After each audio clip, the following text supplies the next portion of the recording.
Back in 2000, we launched the Athlon Thunderbird, the world's first gigahertz CPU for PCs, driving the graphics frame rates faster back in the early days of 3D PC games.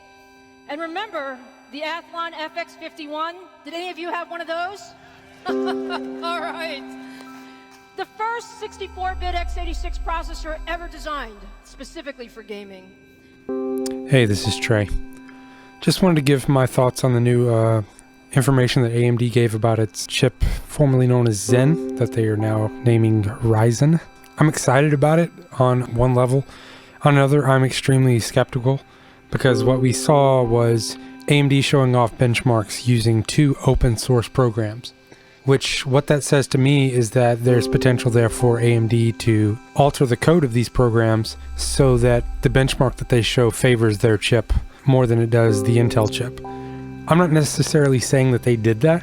I'm just saying the possibility is there, and as much as I really want AMD to have a killer chip on their hands, one that actually does perform as well as a 6900K, I don't believe them until I see some third-party benchmarks using proprietary benchmarking software. Because as it stands, anyone could take Blender or Handbrake, which is the 2 pieces of software that they used to demonstrate their performance versus Intel's offering. Anyone could take those programs and alter them and build their own binaries. Anyone could do that.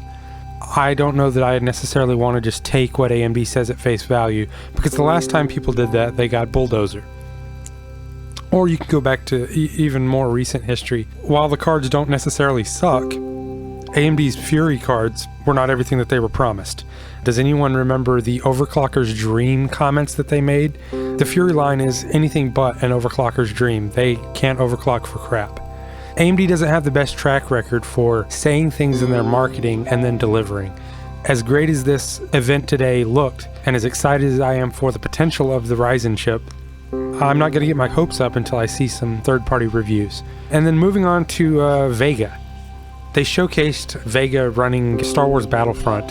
And then they were like, oh, it's at 4K. But, you know, forgive me if I'm not impressed that the level that you showed was a ship in space with what was not a planet in the background. It was just basically a skybox in the background and some random space clutter. That scene was anything but GPU intensive. That doesn't impress me. What does impress me is the leaked footage showing the Vega chip running Doom at 4K at well over 70 frames per second. That looked cool.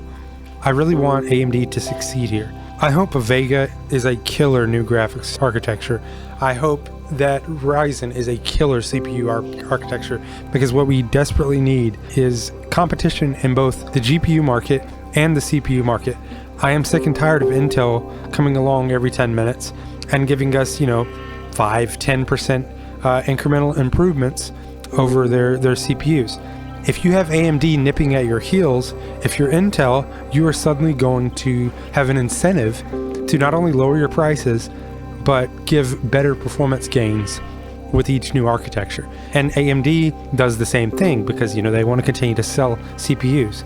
If AMD delivers, the PC master race is going to benefit greatly. If AMD does not deliver, it's going to be more of the same. And unfortunately, I'm highly skeptical of AMD due to their pattern of overpromise and underdeliver. And I really want to see them do well. I'm not hating on AMD. I love the idea of what AMD has almost always been: better value for your money. But honestly, I'm sick and tired of AMD being like the bargain bin of CPUs.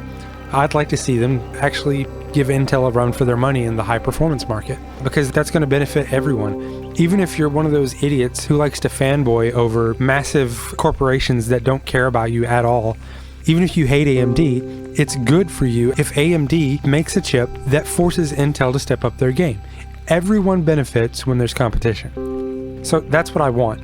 I'm just, I'm a little concerned that AMD is overpromising and underdelivering again. I hope I'm wrong.